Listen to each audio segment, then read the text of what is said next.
Early in the morning, the Hongqiao Community canteen fills with hungry diners. One menu favorite is noodles made by a robot. When an empty bowl is put on a plate, the robot starts cooking. Soup is added after the noodles are placed in the bowl. It takes less than 2 minutes. People can then choose toppings and pay for it by putting the plate under a camera, which scans the food and shows the price. Children loved seeing a yellow robot cooking noodles. I also brought my father here, and he also enjoyed the noodles as they're well cooked. It's important to serve something that the elderly can chew easily. I think the food here is better because it is clean. I can choose what I like and it tastes okay.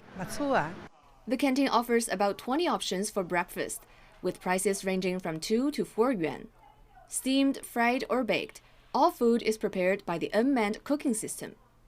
Li Ming, CEO of the company, said the system reduces labor by about 50 to 80%. For the canteen that is 130 square meters, only 2 staff are needed. It's also designed to be user-friendly, especially seniors. People don't need to register for a membership or use a smartphone. Seniors can pay with their senior card. Our recipes are also designed for the elderly, including those with diabetes and high blood pressure. The AI system also monitors the supply and demand of each dish and will command the robots to prepare more if certain dishes are popular. The canteen has seen more than 200 people each day since opening on a trial basis last month. The canteen is part of Hongqiao Community's effort to cater to retired folks, as there are about 19,000 residents over 60 years old, accounting for around 38% of the neighborhood's population.